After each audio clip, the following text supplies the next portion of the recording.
Education is the most empowering force in the world.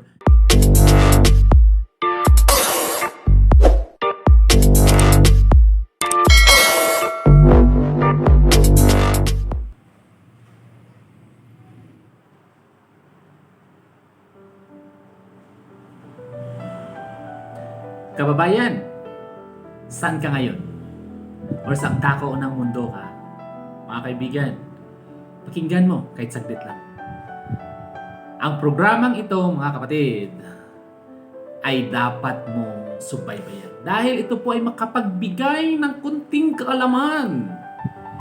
Dahil bilang isang Pinoy guro dito sa Land of Smile sa Thailand, i-share ko po sa inyo, ipamamahagi ko po sa inyo sa oras na ito kung ano at ano-ano ang mga ginagawa ni Brother Abby dito.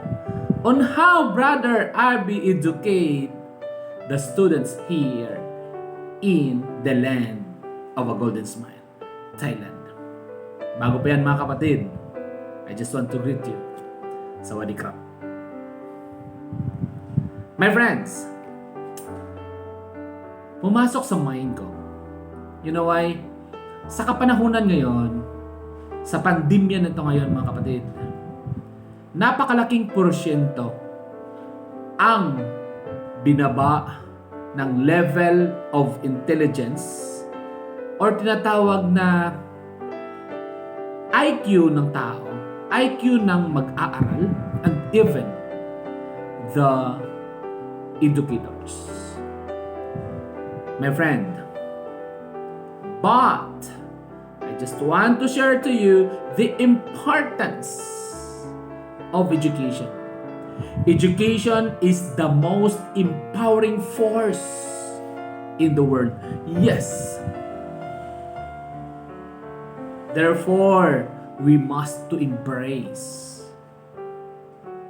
institutions who brings empowerment to the lives, to the mind of every learners.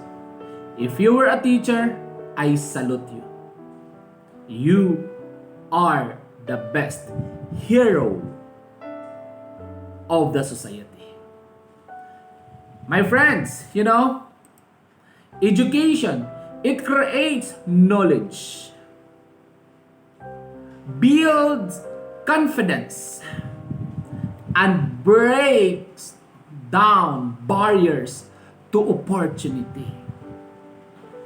I just want to drive a little bit which we so-called success. Success ay napakaraming mga sangay. There's a lot of success in human's life. It is not only in finances. Yes, my friends, napakalaking porsyento na hindi tinuturo ang pagyaman ng isang individual sa school. I just want to drive that. It is because there are some person or individual na kung saan ay nagiging matagumpay in terms of finances sa kanilang paglalakbay dahil dumami ang kanilang kaperahan at pumasok sa ibang institution na kung saan yun ang puntarya, yun ang way on how to leverage the income, on how to achieve their goals in life as far as money is. Palagi lamang dinadown ang institution. Dahil hindi daw tinuturo sa paralan ang pagyaman. My friends, I just want to drive this to you. If you were listening, yes, bilang isang teacher, because every teachers, every mentors, they have their own criterion and we have our own course syllabus to follow. For example, I am a teacher, I am a mentor as far as academic, as far as English. And there's a lot of varieties of presentation as far as English is. Therefore, I don't need to drive, I don't need to explain, I don't need to give you learnings as far on how to achieve your goals in life to be what? Magiging mayaman. That's why there's some institution driving for that. Alright? That's why, my friends, in my trainings, in my team buildings, yan ang tinuturo ko.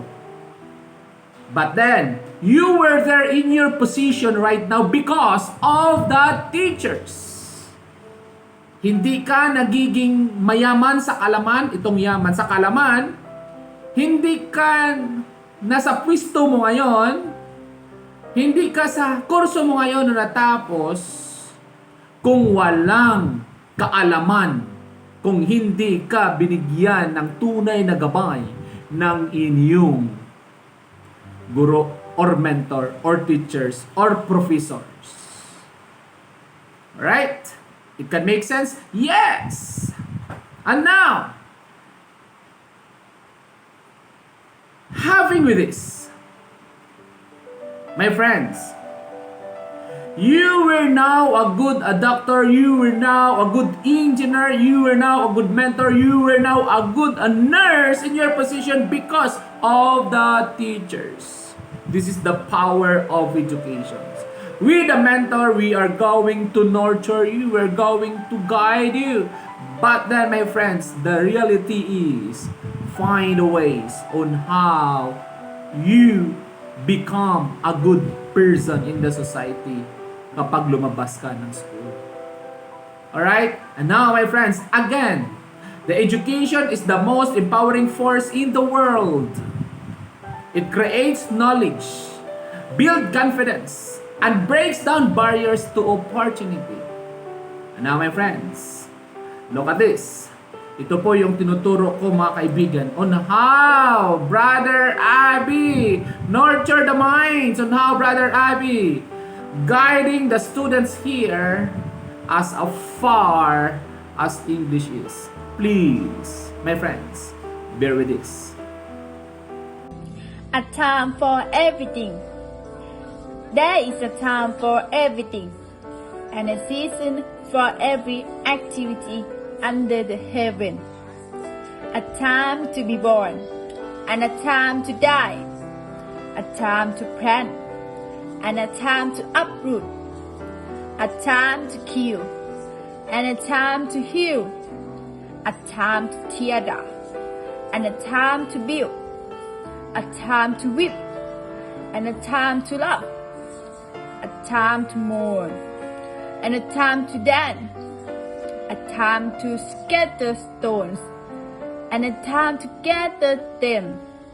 A time to embrace, and a time to refrain from embracing. A time to search, and a time to give up. A time to keep, and a time to throw away. A time to tear, and a time to mend. A time to be silent, and a time to speak. A time to love, and a time to hate. A time for war, and a time for peace. Thank you, teacher. A time for everything เวลาสำหรับทุกอย่าง มีเวลาสำหรับทุกอย่าง และฤดูกาลสำหรับทุกกิจกรรมภายใต้ฟ้าสวรรค์ มีวาระเกิดและวาระตาย มีวาระปลูกและวาระถอนรากถอนโคน มีวาระฆ่าและวาระรักษา มีวาระรื้อและวาระสร้าง มีวาระร้องไห้และวาระหัวเราะ เวลาไว้ทุกข์และเวลาเต้นรำ มีวาระโปรยหินและวาระรวบรวม มีวาระโอบกอดและวาระงดเว้นจากการโอบกอด เวลาค้นหาและเวลาที่จะยอมแพ้ มีวาระเก็บและวาระทิ้ง มีวาระฉีกขาดและวาระซ่อม มีวาระเงียบและวาระพูด เวลารัก และเวลาเกลียด เวลาสำหรับสงคราม และเวลาสำหรับสันติภาพ ขอบคุณค่ะ A time for everything. There is a time for everything, and a season for every activity under the heaven. A time to be born, and a time to die, a time to plant, and a time to uproot. A time to kill, and a time to heal. A time to tear down, and a time to build. A time to weep, and a time to laugh. A time to mourn, and a time to dance. A time to scatter stone. A time to gather them. A time to embrace. A time to refrain from embracing. A time to search, and a time to give up.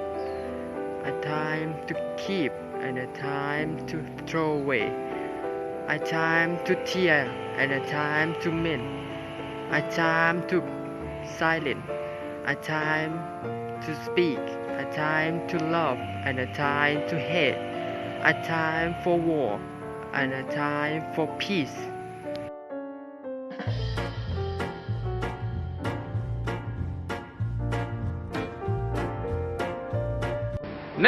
1 Are you ready? Yes! A time for everything. To everything there is a season. To everything there is a season.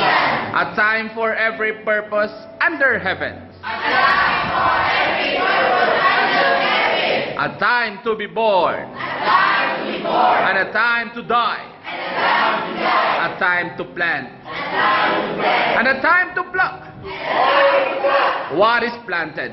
A time to kill. And a time to heal. A time to break down. And a time to build. A time to weep. And a time to love. A time to mourn. And a time to dance. A time to cast away stones. And a time to gather stones. A time to embrace. And a time to refrain from embracing. A time to gain. And a time to lose. A time to keep. And a time to throw away. A time to tear. And a time to sue. A time to keep silence. And a time to speak. A time to love. And a time to hate. A time for war. And a time for peace. Yes! There is a time for everything. Therefore, I must to embrace the goodness of life. And thanks God. I am happy of having it.